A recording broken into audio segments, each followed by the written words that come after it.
Thank you all for being here. I'd like to call this special board meeting study session with executive session to order. Please let the record reflect that it is 6:12 p.m. and this is for March 25th, 2026. Um, if you join me in the Pledge of Allegiance, do we do? I pledge allegiance to the flag of the United States of America and to the republic for which it stands, one nation, under God, indivisible, with liberty and justice for all.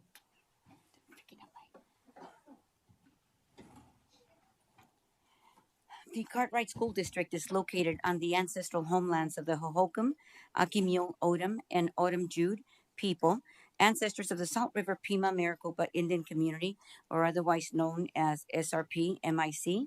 We acknowledge the rich oral history culture of these communities and their ancestral ties to the land. I'd like to move that we approve the adoption of the agenda as presented. Do I have a second? Second. Thank you. Thank you, Ms. Garcia. Let me move this back. And I will proceed with the roll call vote. Ms. Hernandez, how do you vote? I vote aye. Thank you. Ms. Garcia, how do you vote? Aye. And I vote aye, and motion carries. We'll begin with we've got the study session.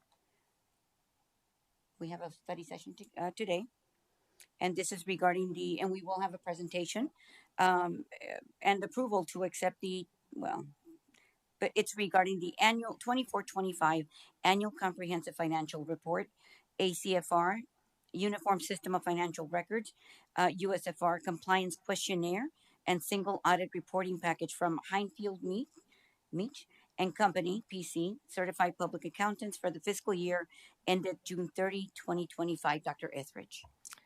Madam President, governing board members, so we're going to go over kind of the audit for FY25, fiscal year ended June 30th, 2025.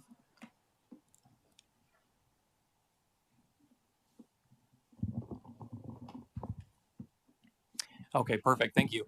So the audit timeline, just to give you guys a little background for the audit timeline, in June of 2025, the engagement letter is issued from, we use Heinfield Meach. In July 2025, they come out for preliminary field work. So they come out to the district office, they start pulling a bunch of different records, they start taking a look at some of those, and that's in July.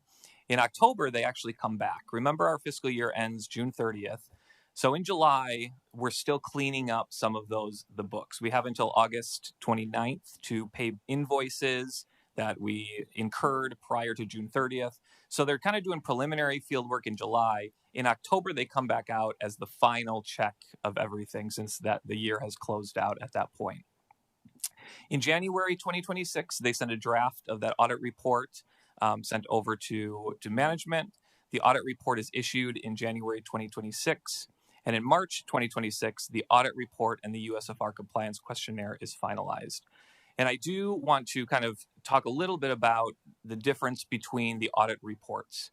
So when we contract with Heinfield Meach, the first thing that they help us do is the ACFR, which is the Annual Comprehensive Financial Report. It's a very technical document.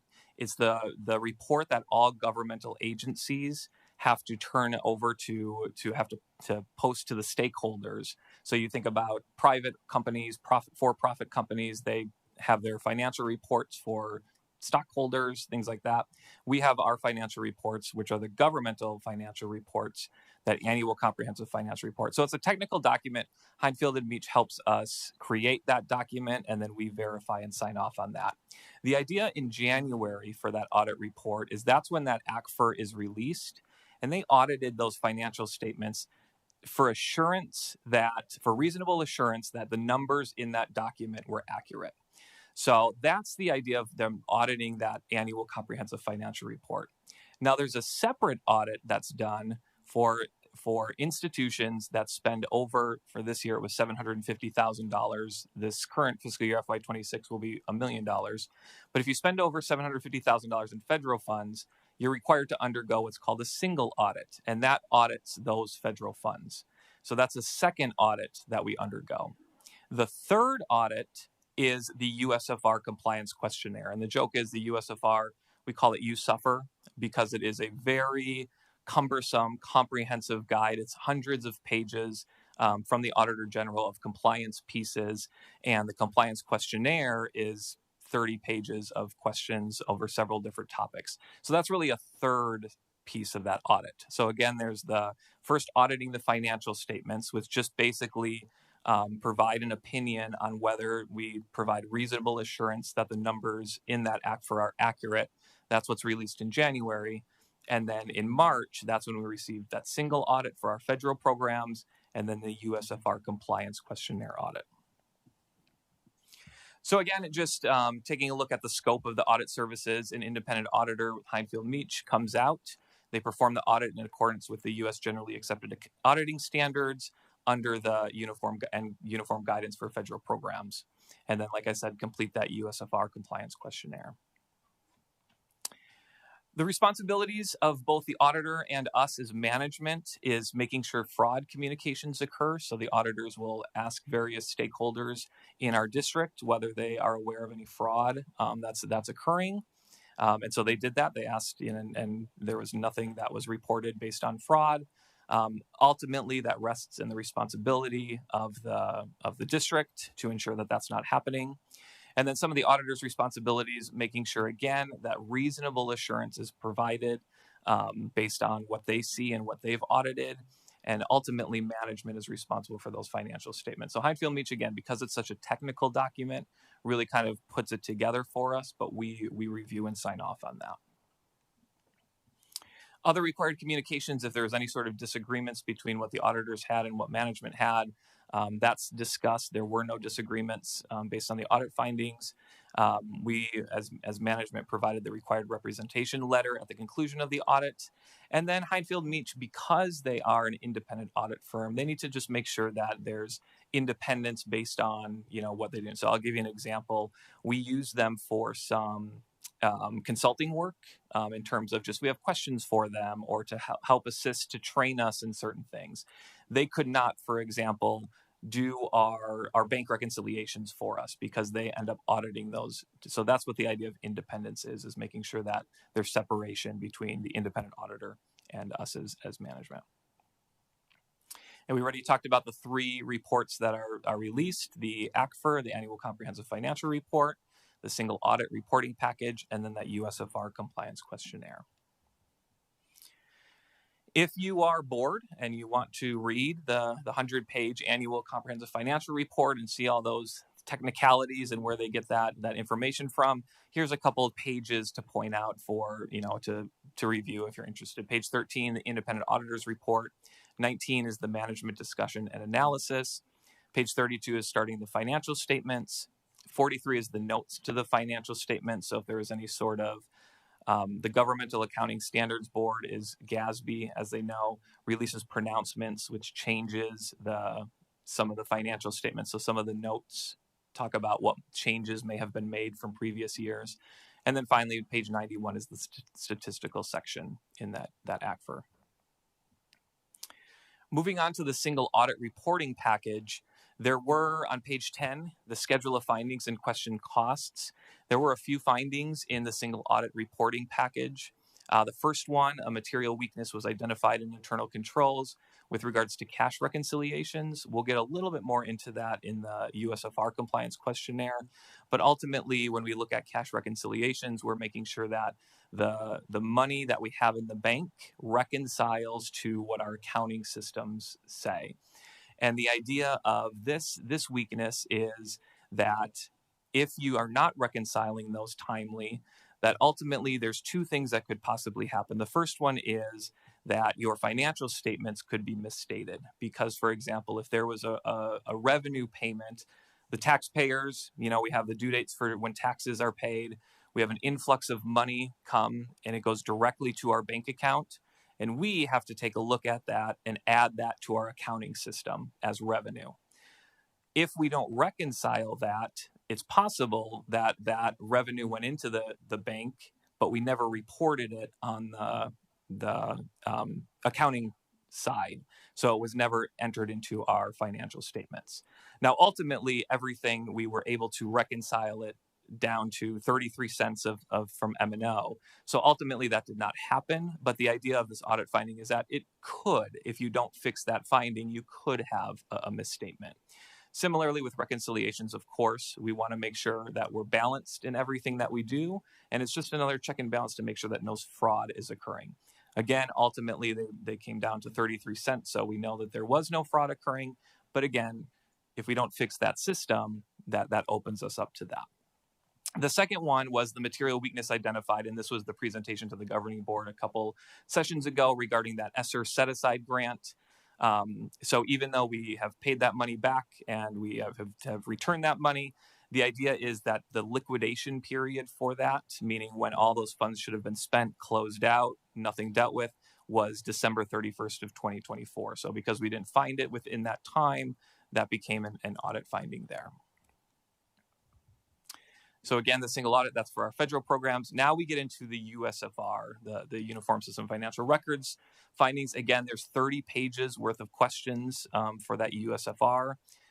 There are 18 areas that they take a look at: governing board management procedures, procurement, expenditures, cash and revenue, accounting records, student attendance, transportation, IT, all these different components here. These are just, again, there's 18 and we only listed 6, but several areas that they take a look at in this report.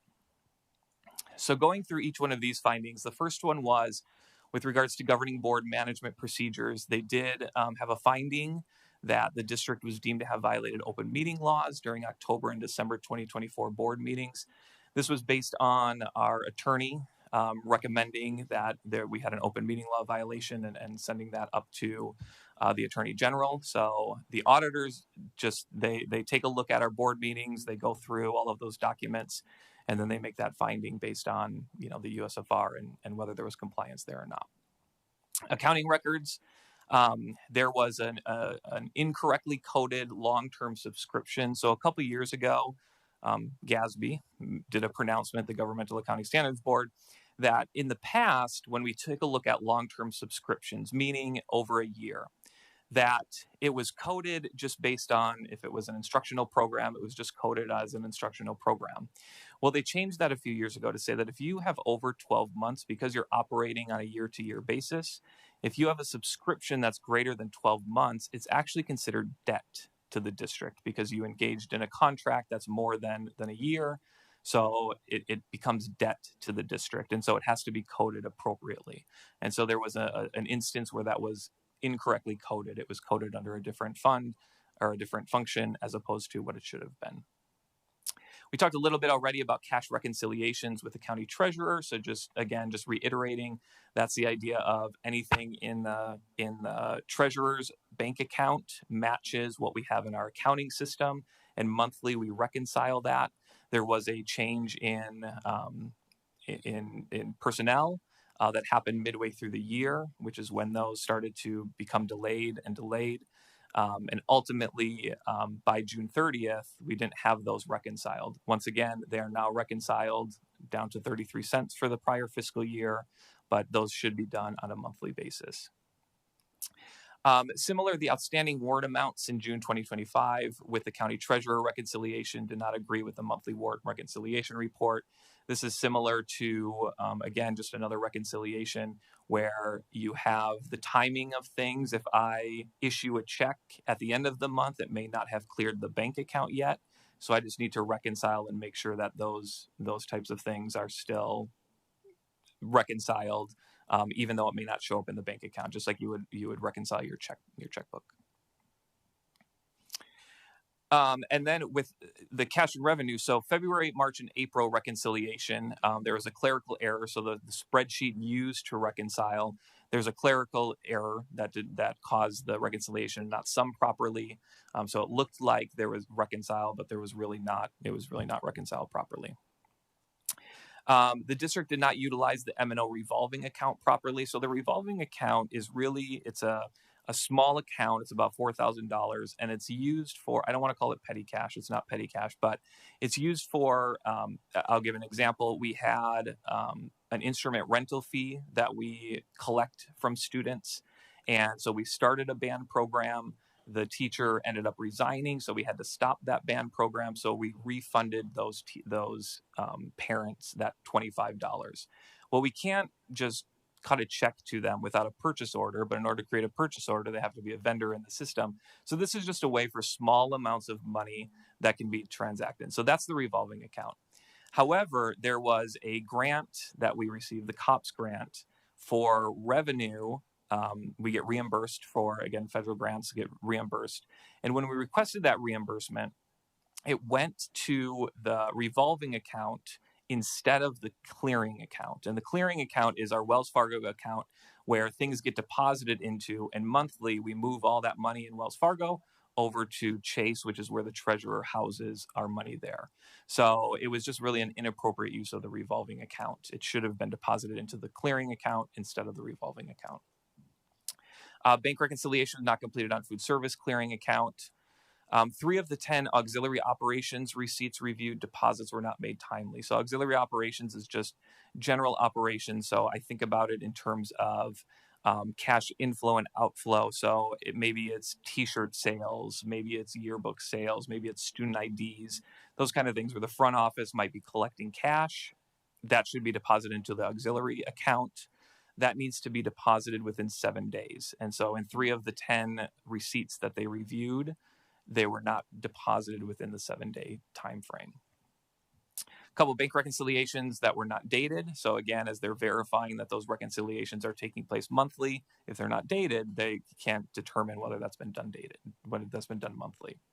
And then again, we already talked about the bank reconciliations within the 30 days following that month end. With property control, we have what we call a white fleet. So those are those are not our school buses. They're our vans and our trucks that IT or B&O employees would use. They did not keep mileage logs to ensure that those were used only for district purposes. And so we now have a process in place to track that. For 1 of 5 stewardship items tested, stewardship items are items that are between $1,000 and $5,000. So it doesn't rise to the level of what we call a fixed asset, but it is something that we track. And so it's an item that's over $1,000. It was disposed of. So it was not working anymore. Whoever the school was threw it out, but it was never removed from the system. And so that was a finding for property control. Taking a look at expenditures, we already talked about the ESSER 3 set-aside fund. So you notice that sometimes in a single audit, in fact, almost always in a single audit and USFR, there's going to be duplicate findings because they're 2 different types of audits, but they're looking at similar things. So the ESSER 3 set-aside fund we talked about already. For expenditures, 2 of the 83 disbursements reviewed, the purchase order was dated after the invoice. We called it an after-the-fact purchase. As we know, nobody is authorized to purchase anything without a purchase order in place. And so if something was purchased prior to that purchase order, we called it an after-the-fact purchase. And so for 83 of the items that was reviewed by the audit, 2 of them were done after the fact. Procurement, 1 of the 12 sole source vendors utilized in the fiscal year was not approved by the governing board. So we bring annually a list of sole source vendors. So basically vendors that there's no competition for. We bring that annually to the governing board. There was 1 of them that was not brought to the governing board. In the payroll, for 4 of 5 personnel files reviewed, the district did not have various required forms. And this was really, there were actually some HR forms that were not in the file. And these were for employees that had been here quite some time that just never filled out the form when they came. And there was never an internal audit done, if you will, to make sure that we have those forms, had those forms in place. From IT, the district did not perform an annual test of its disaster recovery plan. So we have a disaster recovery plan in place, but part of the compliance piece is ensuring that you actually test it. So you actually pretend that a meteor hit the district office, and what does that look like to recover your information. Transportation, so the total eligible student count and total approved daily miles reported in the fiscal year transportation route report did not agree to the district record. So when we're looking at funding They take a look to make sure that everything that's been captured from the transportation side, how many routes that were driven, how many students were on the buses, those types of things should agree to the report that was filed. And we were off by 79 students and 36 miles. Records management. So the district did not have a tracking process in place that was consistently followed to properly maintain, archive, or dispose of employee records. In the past, we've had a finding where the records have been in multiple places. So under our frontline system, paper copy, it might be in visions, those types of things. We have fixed that to have that in the correct system. Now we have to just take a look at the archive process to make sure that that's in compliance. So that was the USFR compliance questionnaire. Now taking a look at next steps, I have met with all the departments that fall under that USFR and the audit findings to make sure that we have those internal controls and procedures in place to avoid audit findings in the future. With audits, of course, we don't want findings. That would be ideal that we have zero findings, but mistakes happen and things happen. The idea is that we put those procedures in place to have that not happen again in the future. That's really the goal of when we get an audit report like this, is just making sure that we don't have those repeat findings. I have, because looking at that bank reconciliations, obviously extremely important, I have deployed some additional support to help with that. So basically taking some of the current staff that we have, moving it over to help make sure that we're up to date. I do want to be very transparent in terms of when we look at those bank reconciliations, they should be done monthly. When we recognize that we were not reconciling monthly, and we were working to reconciling monthly, we were already several months behind. So to catch up to that was challenging. And so that's where we caught up in December, where we got it down to be reconciled. But as we were reconciling, think about July, August, September, October, November have already passed. So we have now reconciled through February, but it wasn't monthly. So what I don't know, and just kind of, again, just for full transparency, I don't know if the auditors will say, hey, you didn't reconcile monthly again, even though we have now continued to, we've caught up and are now reconciling monthly, or if they'll say you fixed this audit finding before. So that could be a possible repeat finding, just because as we caught up, it was hard to kind of catch up to do the monthly, and we wanted to just make sure we were up to date with those reconciliations. And then finally, making sure that we have two signers to verify and review those bank reconciliations and reimbursement requests. So when we take a look at that ESSER 3 set aside, the double request for reimbursement, making sure that two people are monitoring that as a check and balance for that piece. And with that said, I can answer any questions.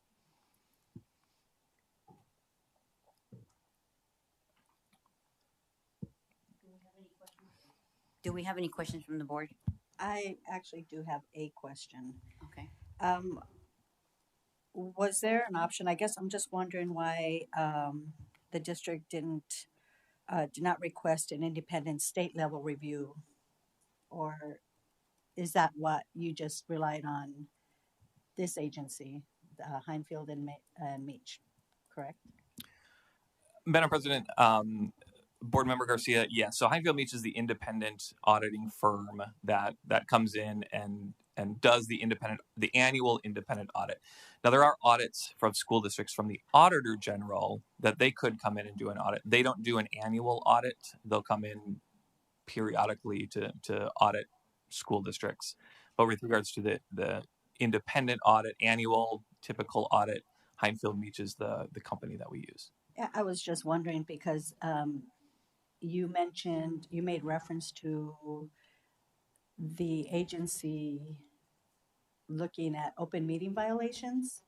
Can you elaborate on that, please? Yeah, Madam President, Board Member Garcia, absolutely. So one of the compliance questionnaires is just making sure that board procedures were followed, including open meeting law. When the auditors reviewed board minutes to take a look, they saw the board meeting where our attorney got up to present kind of his findings for that. And so that's what they used to determine that if our attorney was saying that there was open meeting law violation, that there was an open meeting law violation in the terms of the audit. Well, I'm not sure if you were referring to me as a sitting board member. but this is called transparency, so here it is. I would like to say that based on the attorney's findings, I am adamantly saying that I did not violate any open meeting violation. I had nothing to do with any of it. That is completely 100% false. It's a lie. And I do resent that being a part of this audit because we currently have a pending investigation with the Attorney General's office. So, why that would even be a subject matter with an audit is beside me. I do not understand that at all. Please elaborate. Madam President, Board Member Garcia, nowhere in the audit does it state specific people. What so they took, and it says the district. So they took again our in-house legal, or our, sorry, not in-house, our legal counsel, doing an investigation, determining that there was an open meeting law violation, and that's what they reported on. Okay, once again, I would just like to clarify that based on his allegation, it is false unless it happened on some other level, but I still don't understand how that could have been part of an audit. And once again, that investigation remains exactly that, in pending investigation with the Attorney General's office. And I just want to be clear about that. Thank you. Miss Garcia, if I may, the district had a hired an outside um, attorney to conduct an investigation. You were a part of it, and you were here when he reported the findings of his formal investigation. He submitted that report to the Maricopa County Attorney's Office and the AG's office. Those were his findings based on reviewing months of documents, executive session minutes, videos of recorded meeting minutes that were documented. A combination of all that, it took several months. So he made a determination, a formal finding, like any hearing officer would do. He submitted that report with evidence to the AG's office to weigh in. But furthermore, on contracts, specifically in and around contracts. But he did make that determination. That was what he was hired for, and you were here when he made that presentation. So regardless whether you agree with it or not, you are a member of this board. You were here. You have every right to state your opinion, but it was a formal investigation that was conducted, and that's why I'm assuming that's why it is included in that, because it's not like it didn't happen. On the contrary, it didn't happen. That's what I'm trying to tell you. So, In, again, this is based on his perception, his allegation. There is nothing that says otherwise, other than his own imagination, I'll say. Ms. Garcia, Hold on. Furthermore, the investigation was something that you had requested last year, which was to look for discrepancies, if you will, with employees. That was the whole objective of your requesting the investigation. And I mean, again, it was an open meeting session. So I'm just saying, so how is it that all of a sudden, not all of a sudden, because I know it's taken months, that this attorney, instead of focusing on what you had requested, which was the investigation on employees, is now looking for open meeting violations where I mean, I read that report in its entirety. Even though I didn't receive it for months later, I received it by the from the Attorney General's office. And with that being said, there was a lot of discrepancies in there. No one ever asked me for an interview. A lot of people here were interviewed. I was not one of them. So again, how can this attorney make an allegation with the sitting board member and the board member have no feedback, and I almost feel as if I need to defend myself, which is not okay. Because how can he say something happened when it didn't? I would know. I would know. And I can assure you, it never happened. So thank you for your question regarding why, as to why um, the this statement appears in the audit. Regardless of how, your opinion of how you feel about it, how you view it from your perspective, that's totally your perspective. Formally, we took action, and please do not put words in my mouth as to what I requested to be investigated. I personally submitted a which you would not has not been responded to. So how would you know? I submitted a formal complaint on my own, requesting my items that I would address periodically throughout the meetings. I questioned contracts. I questioned open meeting law violations and a slew of other things. But that was my personal request. The firm was hired to conduct an investigation regarding a possible open meeting law. There was, and I'll reference back to the, we just had a report, formal report. Is comprehensive, but it questions the activities, the agendas. It is so messy between the agendas, the minutes, the recorded executive session, lack of conversation, everything that the attorney pointed out. We could review, have another study session to review and break that down, but we've already expended that time maybe 2 or 3 times in public, and it's recorded. You could go back to that to review it. But it was, that determination was a formal um, conclusion, which is why he submitted it to the AG's office and county attorneys for further action and for them to weigh in, not on whether that happened or not, but because he did submit the evidence. The question is, does it invalidate contracts? That's what we're waiting for. Not that the investigation's pending. Now, if somebody they didn't request I believe that the attorney general did request from our attorney to get a statement under oath from each member involved. So you're telling me that you did not receive that? Mr. Watson, you sent that to me.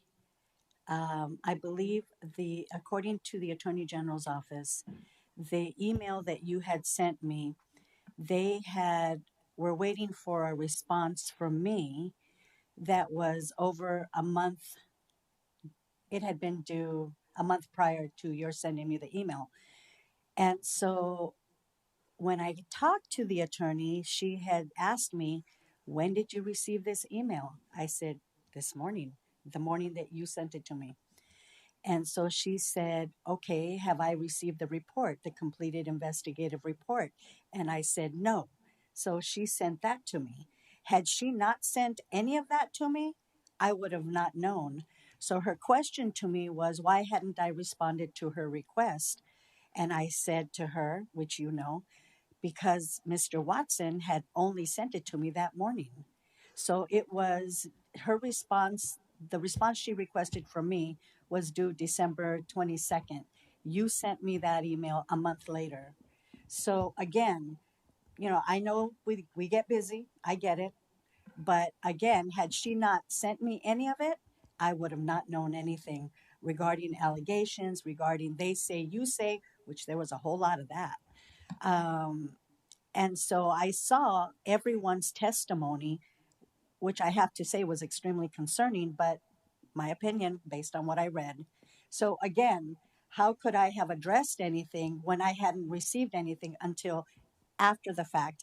So Okay, so my I asked you a yeah, question whether you had received it or not. I yeah, was no, I'm just okay. letting you know why So I had not so received we it. can move forward. Absolutely. I'm gonna note that. I'm gonna request a timeline because, and I wonder, to the best of my recollection, when I don't think it was December, it must have been January, when I received a call from our attorney requesting that under oath, and it took a few weeks. It wasn't like, oh, I'll call you tomorrow and we'll do it. I think it being Christmas and vacation and all that, but it did take place. So I will request, just moving forward, a timeline because I want to make sure, as to when we received it and when they communicated that to you. Um, because I didn't, it came from, I think I was called, um our executive assistant, Christine, communicated that, made sure that I was aware of it. Um, but I will follow up with that because that doesn't sound like the process the conversation that I had with the attorney directly. as to how we were going to proceed. There was a concern where he asked he wasn't going to conduct that or ask that question. So I'm going to clarify that as well directly with you. He wanted somebody, an attorney from the attorney general's office, to ask the questions or to conduct that piece under oath. Take your statement under oath directly, not with our attorney. That's not what I was told. I even Okay. received a text message from Christine or Linda, one of them, She might have decided not to. I don't know. asking me, not even an hour after I received that email, asking me if when I would be able to meet with that. I call him your attorney, not the district attorney, but when I would be able to meet with your attorney either that afternoon or the following morning. I did not respond. What I did ask Mr. Watson was to please forward that email to me, which he did. Thank you very much. And I immediately called the Attorney General's office to find out what's happening here because I was not trying to be out of compliance. What I did request is that I speak with an attorney who was completely unaffiliated with Cartwright. That's what I had requested, an attorney who is not affiliated with Cartwright, someone who could be objective, period. And that's the exact same thing. I agree with you. That's the exact same thing we did in hiring that firm that had not been working with Cartwright. It was an independent investigator. He conducted an independent investigation, had not been provided or had not been working with Cartwright. For the record, I appreciate that. I just want to be clear once again that the investigation remains ongoing with the Attorney General's office. There has not been a decision made, and therefore to have this even mentioned on this audit report again, makes no sense to I'm me. going to But correct your thank you. statement. I'm going to correct the statement for the record. The formal investigation from the district or that investigative, the attorney that conducted the investigation did find and produced his finding and report. It's a formal conclusion submitted with evidence. And he submitted that only for the question of the validity of the contracts, not for the attorney general to say, okay, whether this investigation is complete or not. It's complete, and you were here and you've been a part of all those Right. conversations. I think for me, for me as an individual, as a human being, it's all about principle. And to have someone think that I violated open meeting law or that I broke a law or that I did something that was unethical, that is not okay with me because that's not who I am.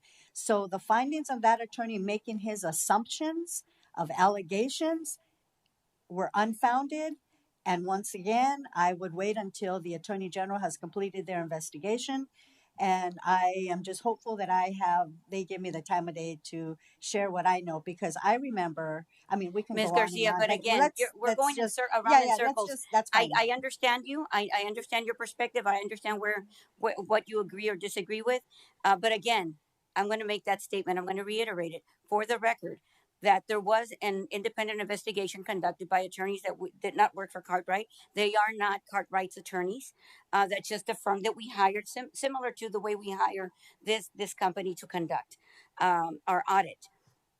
The conclusion was with evidence packaged and a report was formally submitted. I think we had, I don't know, I want to say twice a presentation that was done with the conclusion, and it was forwarded to the attorney generals, not for them to investigate and say if to conclude the investigation. No, they submitted it so they could weigh in and determine whether that in fact those violations that were found uh, invalidated contracts. That was the question. Has nothing to do whether that has any standing or not. That was concluded. But and you can disagree with that. That was just the outside firm that was hired. I had no previous relationship with them. I didn't know them.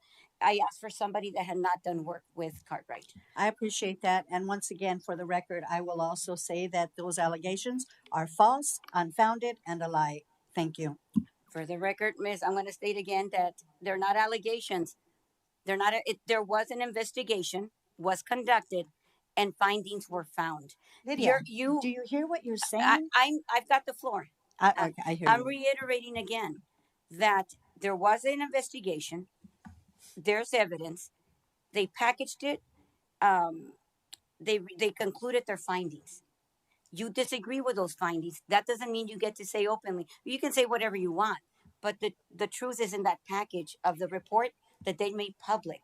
I just the fact that you just keep repeating it's not going to change the findings. No, you are also doing the same thing. And what I am saying is, I don't care Okay. what the allegation, I mean, I do care what the allegation is. What I'm saying is that is one person's perspective based on hearsay. And you keep talking about evidence. There is no evidence because I was not a part of any of that. Period. Ms. Thank you. Garcia, Let's just move forward, please. there was evidence that's attached to the package that is being reviewed for the question of the validity. And moving forward, are there any more questions regarding the audit that we're discussing currently? I do. I noticed, Mr. Dr. Etheridge, I mean, there were several findings. If we could see the listing of the findings, uh, the I think you mentioned something about after the fact. Could you please tell me? I listened to, I let you go, but could you just tell me more about that? Madam President, absolutely. So procurement rules state that nobody has the ability to procure goods or services prior to going through the procurement process, and that is having a valid purchase order in place. So in general, the correct procedure would be, let's say I want to order goods from Amazon.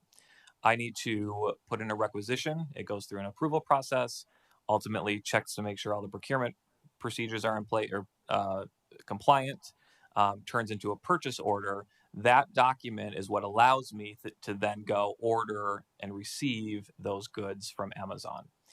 I was trying to find it in a couple of, let's see, for 2 of the 83 that were reviewed, it was reverse. So basically somebody went to and this is typical in, let's say, like a conference registration, is really you don't have authority to register for that conference until you have an approved purchase order in place. So what sometimes could happen if somebody doesn't follow that is they register for the conference and then they put in the requisition for the purchase order. So that would be a violation of an after the fact. That would be an after the fact purchase order. And this happened when? Because it is a finding, right? So there's a couple findings. Let's see if I have that information.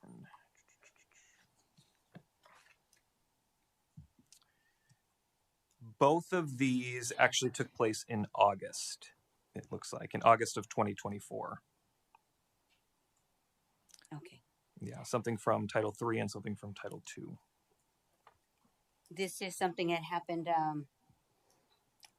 that was done what level was it? Was it a staff, district office staff, or teachers, or a site, or Madam President, so looking at the account code, it wouldn't have been a school site. It looks like it would probably be at a district department. One was Corporate Technology Solutions.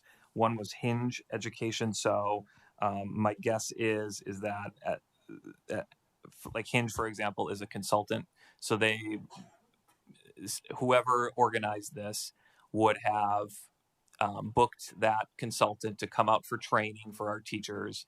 And I'm making up the date, but let's say that first week back, July 25th, and the consultant came out, they performed that training, but there was never a purchase order in place to allow for that to happen. okay.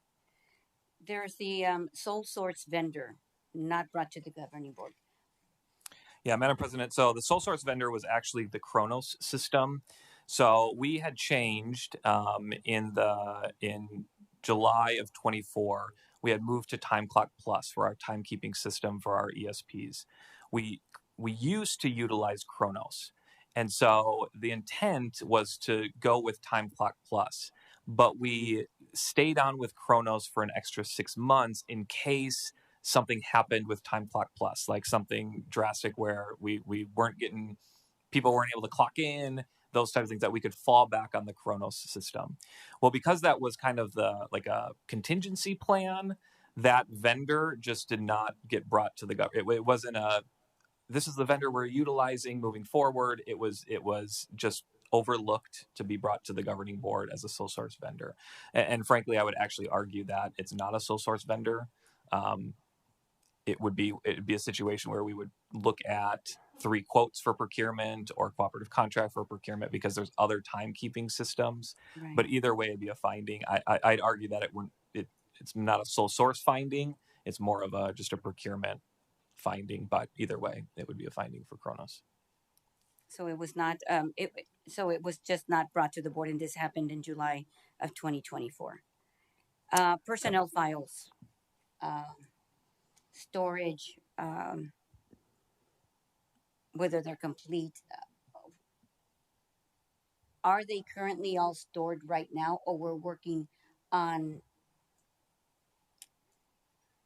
streamlining that or making sure that they're all housed or kept in one location? Yeah, Madam President, my understanding is that HR worked really hard to get all of those documents up into the frontline system, so they're all kind of housed there. Now, there are differences between personnel files and payroll files, and there are certain things that shouldn't be housed in personnel files that should just be housed in payroll files. But for what's required, they're all housed in one location. There was a finding about the retention plan. So after a certain employee resigns, we should keep those records for 5 years and then destroy them, which is a little bit harder on it's easier like in the cage to have a box that says on July 1st, 2025, destroy this box versus going through all the files on the system to figure out, which ones to destroy. And so that's what we're trying to work on and figure out with those. And we're currently doing some internal audits, HR, to just verify things like an I-9 form, for example. Like those were kind of some of the findings that were not in the personnel files, to just verify that everybody does have some of those forms in place. Okay. So the audit finding itself says that, what does it say regarding these personnel files? That they should be stored together, or the finding is that it is not a confined or kept to, the way they're supposed to be kept. That's what I'm saying. Madam President, there were two findings regarding files. The first one was, as they looked through the files, they pulled a personnel file, looked through it. They should have an I-9 form in there. They should have a tax form in there. And actually the tax form would not be in personnel, it'd be in payroll, but they should have certain forms in those files. So some of the ones that they reviewed, they couldn't find, for example, an I-9 form or a direct deposit form, those types of things. So that was one finding. The second finding is, we have now moved it. It used to be a finding that was in different locations. We didn't have the finding because now we moved it to one location. But within that one location, you still need a records retention system. So you shouldn't hold on to files indefinitely. You need to destroy them after a certain period of time. The finding is we're still trying. Didn't do that in this electronic system because we were working to just get all those files to that one system. So right now we're incorporating a digital. We're scanning and keeping them electronically. Madam President, exactly. Okay. And when this finding is for when? This is something they found, and it makes us now take action to correct it, to do things the way we're supposed to be doing. Okay. So I understand.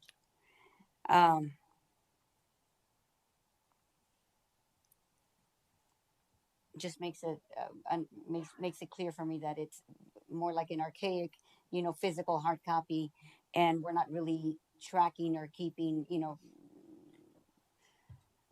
our records accurately. Okay. Makes it easy for files to go missing. Okay. Transportation. Route report. The reconciliation being off 79 students. How does that explain that to me? Yeah, Madam President. So when they are looking at and kind of tracking how many students are riding the bus each day, they keep some of those records. So Alex will ultimately complete the report for what's called the Tran 55-1. That's the report that's utilized to determine some of our transportation support funding for that. And so when they looked at the backup documentation from what was entered in that, there was a discrepancy in the number of students based on kind of the reports that were gathered from the bus drivers versus what was reported on that Trans 55-1. Okay. And what are we doing moving forward to ensure that we're accurately keeping track? Yeah, Madam President, I spoke to Alex, and I know that and spoke to him mostly about the white fleet vehicles. But with regards to this audit finding, I know that he's working on systems, trainings, those types of things to ensure that bus drivers are tracking accurately, and that there's a review with that Trans 55 one report. And I know I had another. I just have a quick question about that, Dr. Etheridge. Can you tell us why tracking the mileage is so important in the eyes of maybe an auditor or the state? Madam President, Superintendent Watson, I'm not sure. So it does reflect, that number. We do receive funding based on the number of eligible students, the number of miles, the eligible miles that we drove, those types of things. So it increases our funding depending upon those, but definitely just make sure that our funding is accurate. Thank you. That's what I was looking for. Miles are reimbursable, so there's a fiscal component to the mileage. So it's not insignificant. I have a question. Yes, Ms. Garcia. While I read, there's more, but I got to find the location. I can wait. No, go ahead Okay. because I'm Okay. reading. So I'm looking through this information. Is there anything on vendors and consultants that you've included in this report? I'm just not seeing it. So if you could tell me where it's at. I'd like to see it. Madam President, Board Member Garcia, regarding a specific audit finding. Yeah, because as we are keeping track of funding and where the money goes to, where it's spent, that would also include vendors and consultants. So that's why I'm asking, are they included in this report? This report is an audit finding. They did an audit, and so they're looking for fraud, or they're looking for, like we just were discussing the. Go ahead, Mr.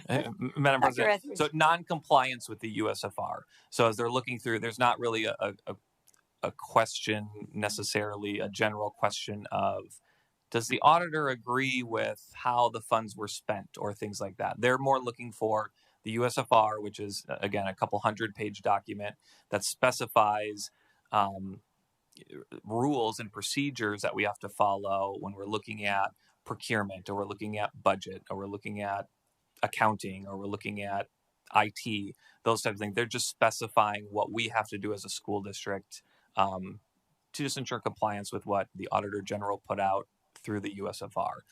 Right, I am aware of that. I was just wondering if they also included what I just asked for. Thank you. No, well, I think we've got to have.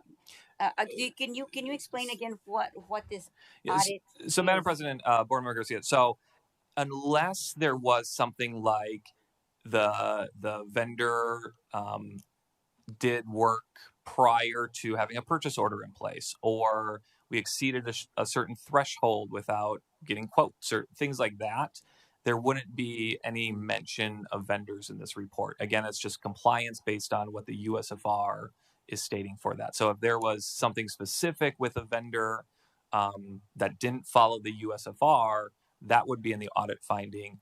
But there's not anything just in general, hey, why did you spend money with this vendor? Right, no, I understand that. I appreciate that. Thank you.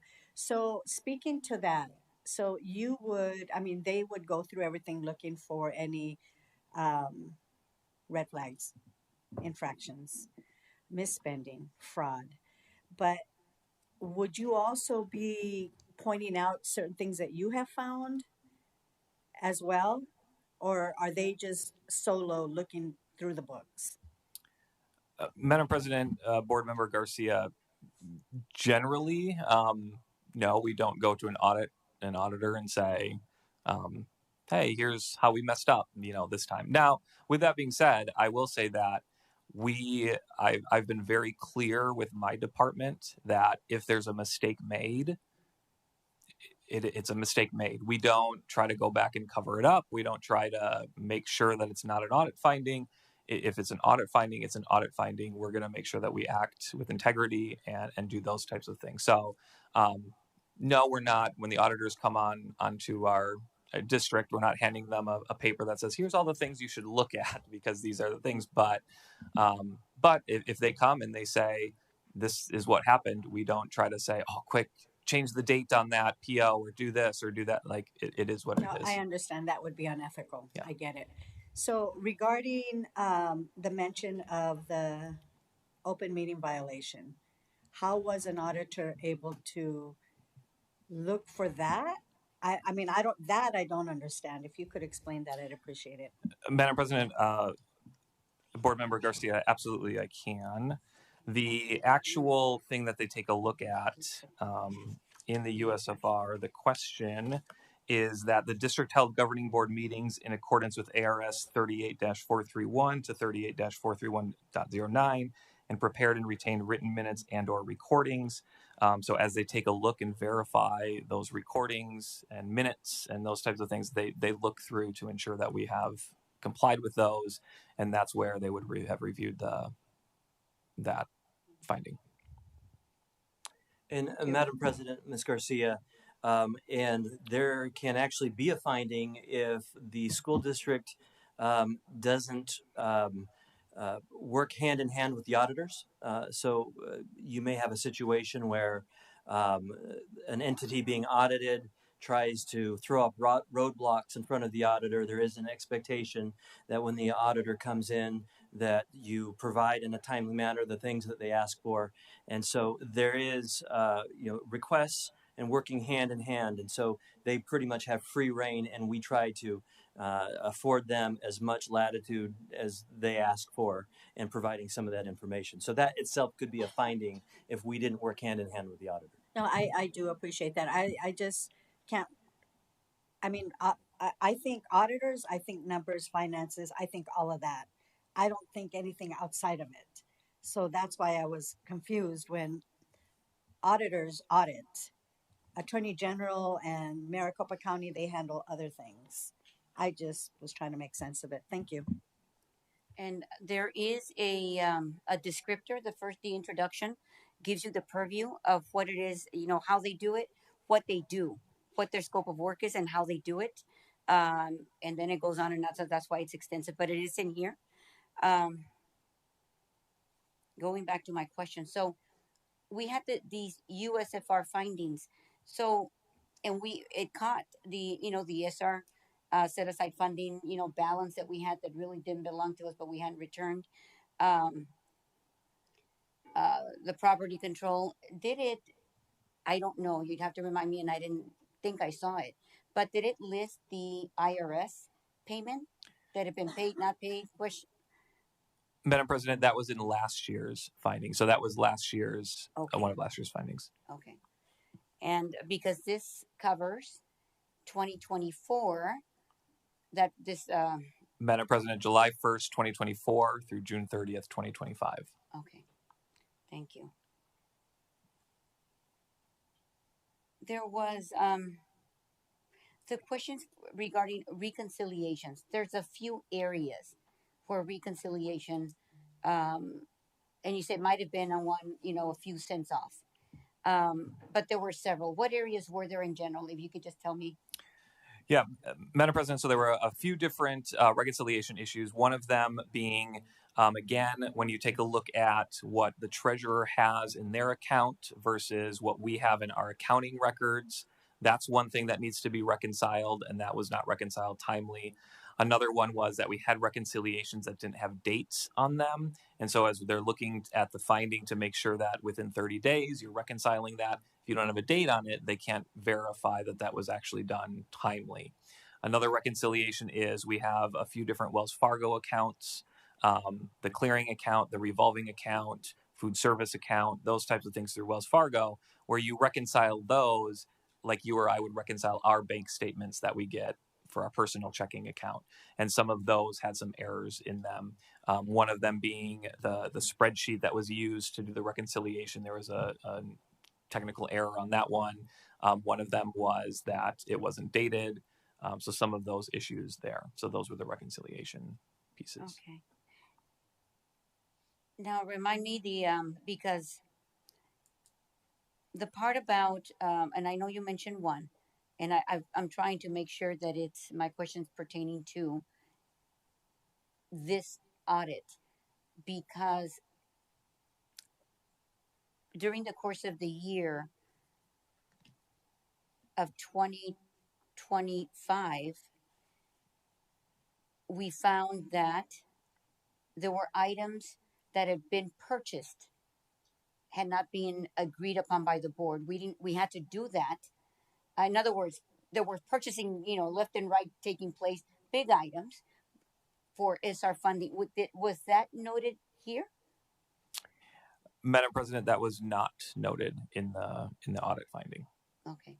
And that's simply because, not that it didn't exist, but they didn't test that because they go and take, let's say I'm looking at a file that consists of 1,500 files and they only test a certain segment. Madam President, you're exactly right. So in a district our size, when we send over our what's called the general ledger, which is our accounting records. It is tens of thousands of line items of account codes and things like that they have. But when we look at even personnel records, we have 1,650 employees. They do not open 1,650 personnel records. Right. They do a sample size of that and pull that out. So I will say auditors generally have a pretty good spidey sense, if you will, of like, the one time Right. they found it, but And but there are some things that they also don't. tends to be a pattern or practice. So personnel items files. So obviously we didn't find if there's if I as board president have my spouse working for the district didn't follow that policy. It's not in here because they didn't test that. Okay. Not that it didn't exist, just not here. But that's what the audit is. Okay, got it. I believe those are my questions. Do you have? Madam President. Yes, Ms. Hernandez. Thank you. And just to clarify, I'm looking at the procurement. What does it mean when it says sole source vendors, 12 sole source? It looks like it what you utilized in the fiscal year was not approved by the governing board. Yeah, Madam President, Board Member Hernandez, that's an excellent question. So when we look at procurement, there's several different methods of procurement depending upon thresholds. So we've talked at prior board meetings about like if it's under 10,000, it's a micro purchase, not really have to worry too much. If it's between 10,000 and 100,000, you have to get competitive quotes. If it's over 100,000, you have to have some sort of RFP or cooperative contract for that. One of those procurement methods is called sole source. And sole source would be things that you cannot procure through a competitive process. A great example of that would be SRP. We are in an SRP area, so they're the ones that are going to provide our electricity. There's nobody else that can provide our electricity. So that would be an example of a sole source.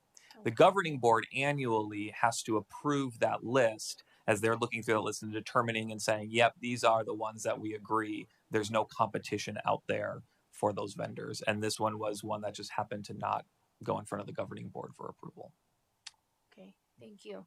And then just to clarify, there's the two separate, right, the forms of the government agencies, the financial report. So the USFR, that is the one done every year, or remind me? Just trying to clarify. Madam President, Board Member Hernandez, another great question. So the ACFR, the Annual Comprehensive Financial Report, those are our financial statements, which are required across the United States for for-profit, nonprofit, governmental agencies. Those are kind of the statements that comply with the accounting standards.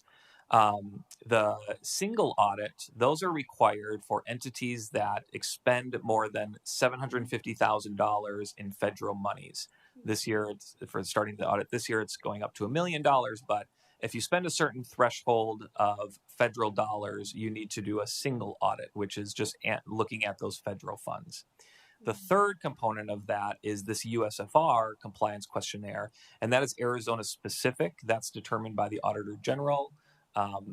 saying that this is how you need to operate in Arizona school districts. Okay. Thank you very much.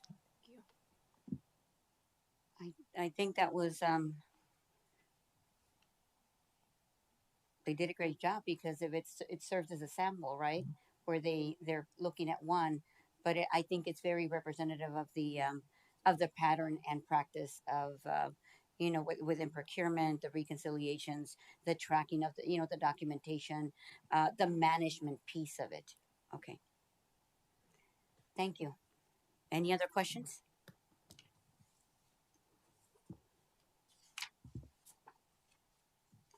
Alrighty, then if there are no other questions, Um, this concludes the portion of the study session,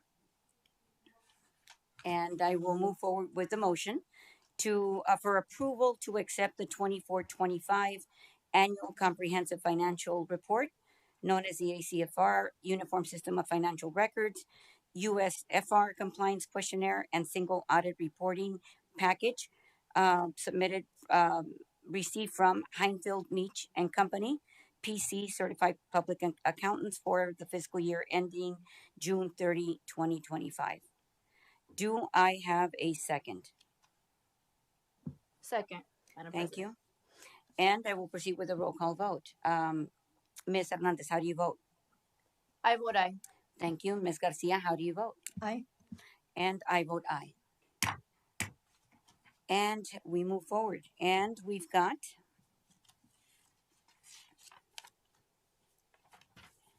the executive session. I move that we move into. Do I have one more? There's a number 2 right there. Maybe I went too fast. No problem.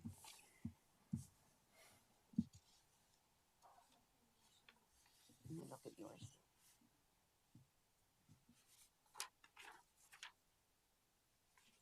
Okay.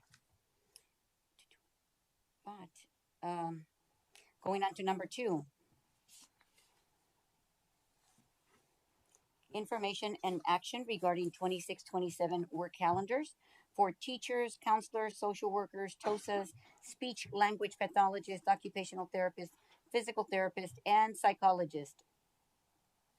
Mr. Watson and Dr. Etheridge. Yeah, Madam President, Governing Board, we appreciate the Governing Board approving a district calendar. And as previously discussed, that's kind of the linchpin that allows us to create additional calendars.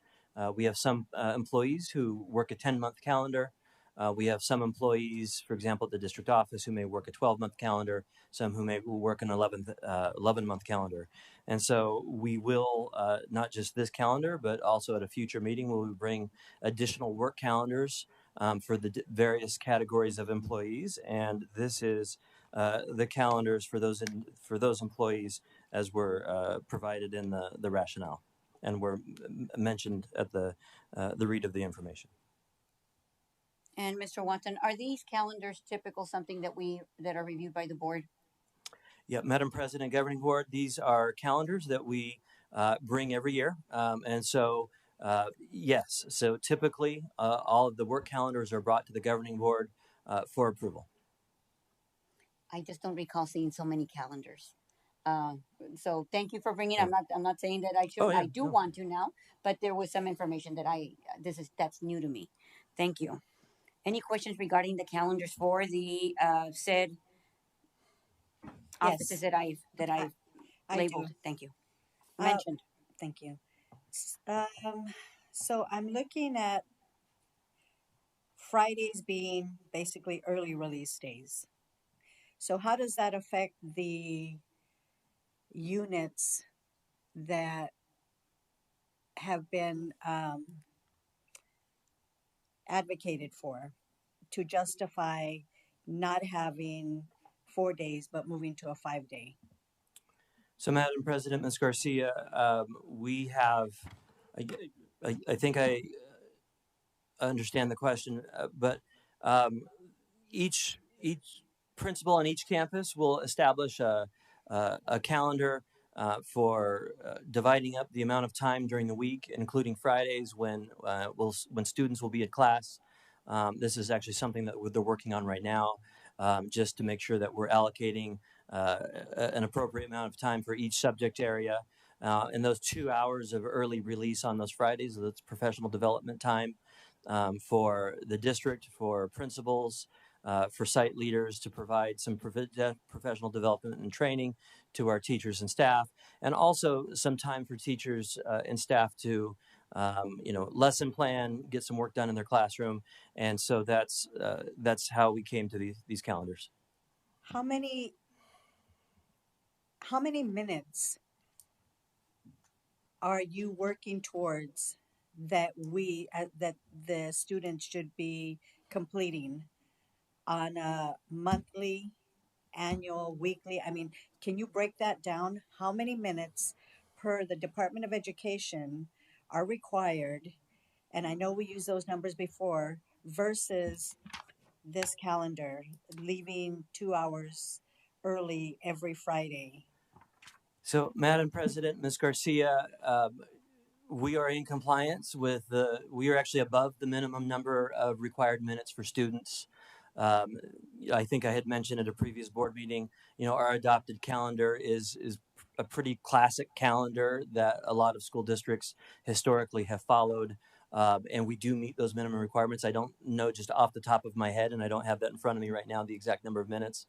And I guess I would also add that, in all of our conversations around time over the last few months, we want to make sure that the time that we do have our students in class is being used to its maximum potential. There's actually a lot of research, that talks about just even when your students are in class, there are so many things that interrupt the learning throughout the school day, whether it's a fire drill, which we need to have, but that interrupts that class time, and so anytime the front office calls, and so we are really sensitive to that time, and we're really striving not just to have additional hours in the classroom, but make sure that the hours that we do have are being used to their maximum effectiveness. And Ms. Garcia, just to that point, I'm looking at calendars, but the ones we're discussing are the ones that I just listed. But we did approve at the last meeting the calendar, the general calendar that's going to be shared with the parents as well, and that has like a legend, and it tells you the amount of hours. I'm sure I keeping track of the data in these every category. For example, the social workers, counselors have a calendar for them as well. So it's a lot of information, but I do know because of a lot of conversation taking place, we wanted to ensure that we were, if not just meeting or but exceeding that number possible, to ensure that the kids are in that classroom longer, with also paying careful attention to the exhaustion. In fact, we were all asking questions. I'm sure Mr. Watson was very happy with me when I was asking those, just to ensure. But in the past, we had less hours in the classroom, but now we're going to have more. We're not only meeting, but Yeah, I think for me, as I look at this calendar and I think about SPED having 4 days a week versus the rest of the population having 5, and now I'm just talking about students, not employees. So if you look at that comparison, SPED will not be meeting those minutes because they will be on a 4-day track versus the 5-day. And yes, maybe the other students, the remainder of the population will be meeting those minutes. So again, there's that discrepancy. And then I had also mentioned prior to your arrival the fact that there are still employees that are not going to be happy because the calendar doesn't seem conducive, again, for some employees to work 4 days and others work 5 days. And it just, I mean, I feel like a hamster going around the wheel because I'm trying to figure it out. And I'm just trying to be fair for everyone, not just certain people or certain right. students. So you've got two questions, as I understand it. Mhm. So one is the the special ed amount of hours required by the state, and whether we're meeting that. That's one. And second, what was the second question? But or was it just a comment because of the No, I had actually asked earlier, just in bringing it up prior to your arrival, is again, some employees are working supposedly 5 days, but are going to be working 1 day at home a week. So they're really working 4 days. So we have some employees 5 days, other employees 4 days. And so the rationale just to me doesn't make sense. So, Madam President, Ms. Garcia, I may tap on Dee Dee over here as needed, but our special education students, students with IEPs, 504s, will receive education 5 days a week. The requirement when we build an IEP, an individualized education plan. When we build IEPs, when we build 504 for students, we look at the total number of minutes required. So we don't break it down by days, we break it down by minutes throughout the week. And I'd say the majority, I don't want to just, never say never and never say always, but for the vast majority of our students that I can think of who have an IEP or a 504 or some other special education requirement and need, they receive an education 5 days a week, but some of those services may be provided in targeted minutes on other days. And so I just want to be clear that every student who comes to Cartwright Schools comes to the expectation is to come to school 5 days a week. And then, does that sound okay? Okay. So I just want to make sure that anything you'd like to add, Dee Dee? Come to the microphone, please. Oh, I remember the other question, yes. Good evening, President Hernandez, governing board members, Ms. Garcia, superintendent, and those watching online.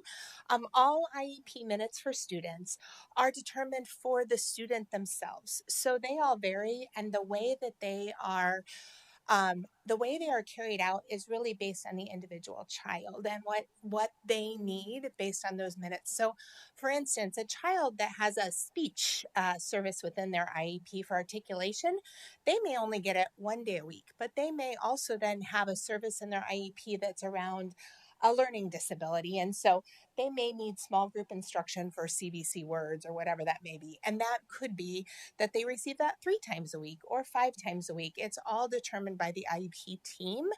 And no services are designated by times, weeks, minutes.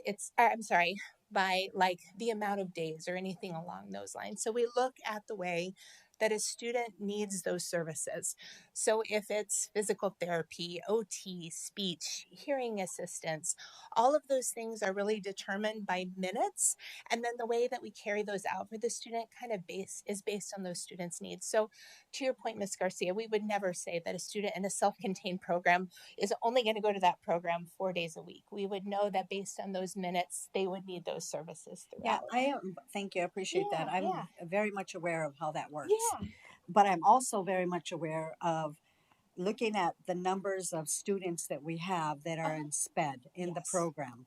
So each one is different. Absolutely. And requires different types of therapies. Yes. And how many students are in SPED in the program? We have 1,500 and I believe 62.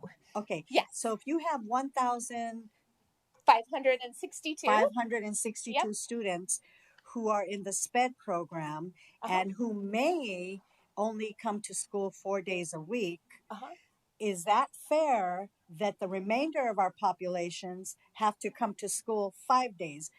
Not putting aside, I get it. Yes. I understand what their needs may be. Yes. But is it fair that the other parents say, oh, okay, so your child is in the program and therefore can only go 4 days. Why does mine have to go 5?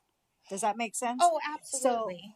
So what I'm hearing, and correct me if I'm wrong, is that your entire department, all the children, all the 1,500, they all get to go to school 4 days a week.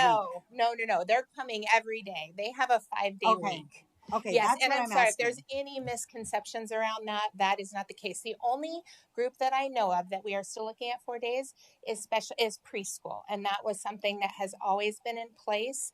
Typical preschool programs are run in that way, but those are the only students that I know that have any adjustments to their schedule or their special education needs around 4 days. So all of our kiddos, whether you receive IDEA services or not, will be here all of the days on that calendar. And yes. Okay, and across the board, they Uh-huh. will all be released every Friday, 2 hours early. Is that correct? Madam President, Ms. Garcia, per the adopted calendar, yes. Thank you. Yes, absolutely. I learned something, and this is the first time that I go through this process.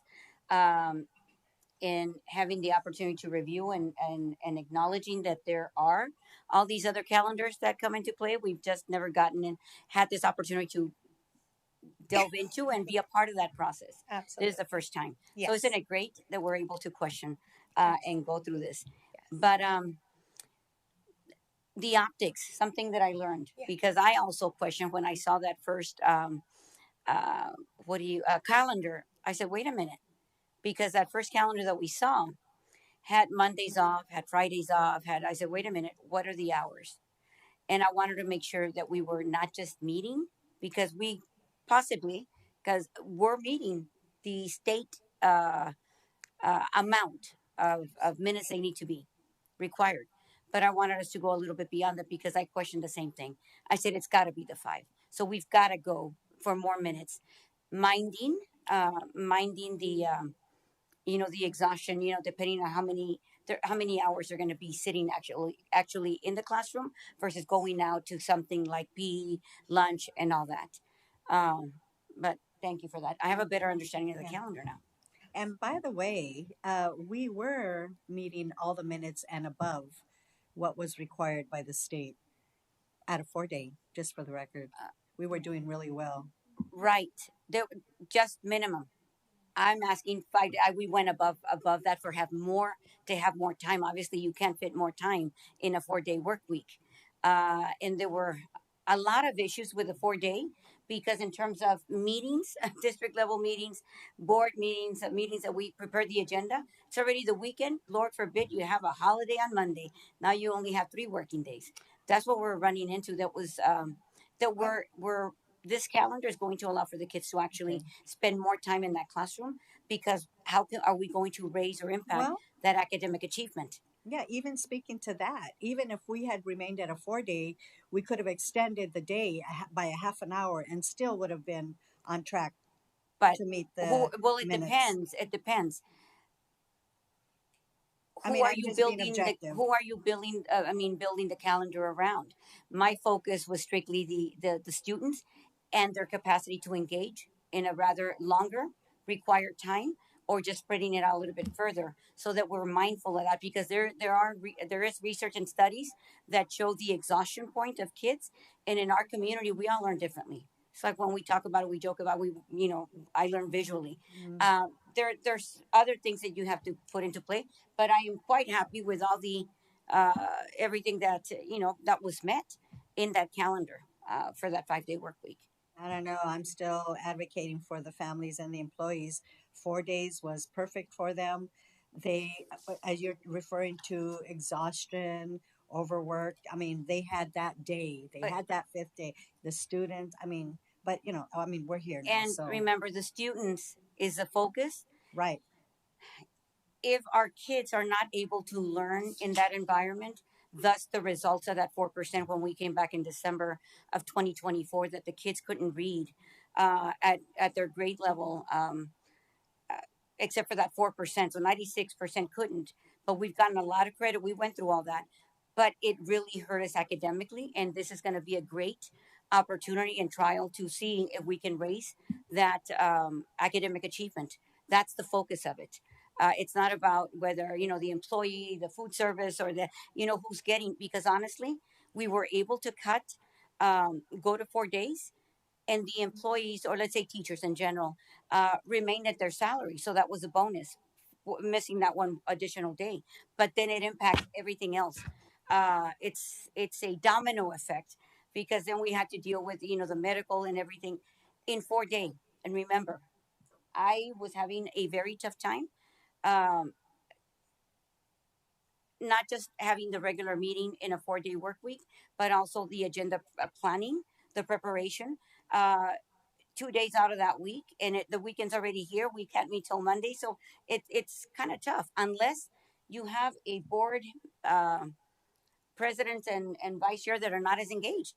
I found it extremely frustrating and hard to be able to be, because we are accountable for the decisions that we're making, and based on this audit finding, it all connects, it's all relevant, and you see the impacts of that 4 day work week. I could honestly make an argument as well because of the reconciliation, the lack of tracking, the lack of, not bringing all financial decisions or procurement practices before the board, having invoices or paying for purchasing items without it having been board approved. It's all relative, but thank you. I won't kill it. Madam President, Yes, Ms. Hernandez. if I may, on a positive note, I'm excited to see this implementation back enforced into our schools. I'm excited to be working with our teachers and seeing the progress that our community needs with Cartwright. And so I'm excited for this new year. I think it's going to be something different, especially with me and Miss Romero on the board. I'm really excited. So I'm looking forward to this new year. We're gonna think positively. We're gonna have positive vibes that it's gonna work, and we're gonna see the progress that we need. So thank you, Madam President. Thank you. Do we have any other conversation regarding the calendars for those that I mentioned, or the aforementioned Actually, ones? Madam President, yes. Okay. Ms. I Hernandez just wanted first. to. I was looking at the abbreviation here, PNW days. What does that mean? Just out of Which curiosity. calendar is it? Do you I'm see? looking at the teachers, counselors, and social workers. What is Madam President, Board Member Hernandez, that is a paid non-work day. Oh, So they okay. don't have to work that day, but they get paid for that day. Gotcha. Thank you. Thank you. All righty. So with that, if there are no further questions, I move that we approve the 26-27 work calendars for teachers, counselors, social workers, TOSAs, speech, language pathologists, occupational therapists, physical therapists, and psychologists. Do I have a second? Second. Thank you. And do I have, moving to a vote, roll call vote? Ms. Hernandez, how do you vote? I vote aye. Thank you. Ms. Garcia, how do you vote?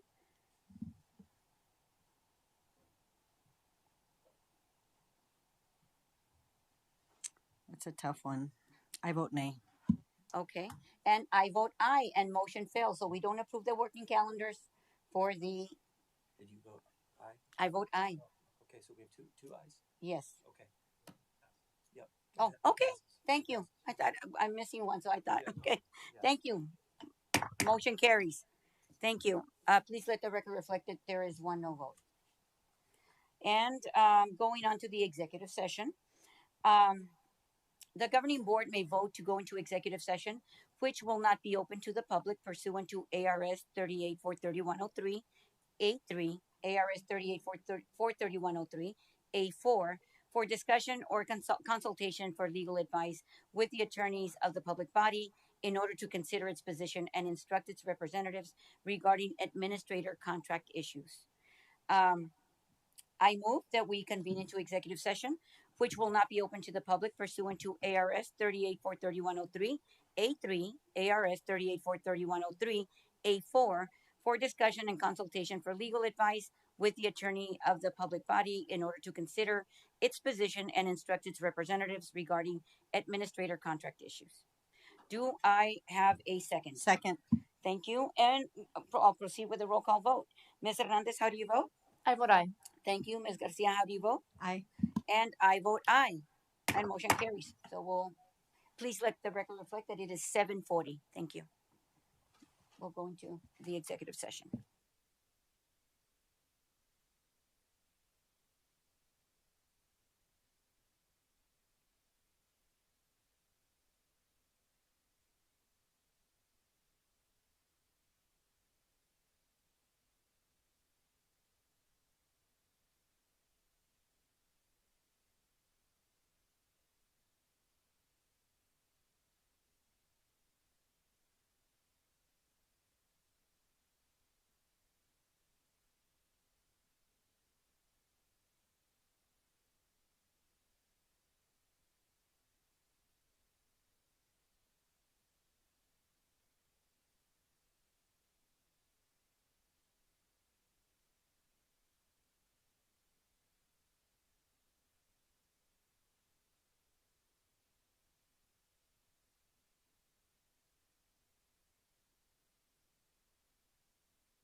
Our governing board meeting is resuming, and please let the record reflect that it is 8:13 p.m. And an announcement: the future meeting date and other routine information concerning the governing board. The next regular governing board meeting will be held on Wednesday, April 8th at 6 p.m. at the Cartwright School District Boardroom. Do I have a motion for adjournment? Second. Thank you. And I'll proceed with the roll call vote. Ms. Hernandez, how do you vote? I vote aye. Thank you, Ms. Hernandez. Ms. Garcia, how do you vote? Aye. Aye. And I vote aye. And motion carries. Please let the record reflect that it is 8:14. Thank you.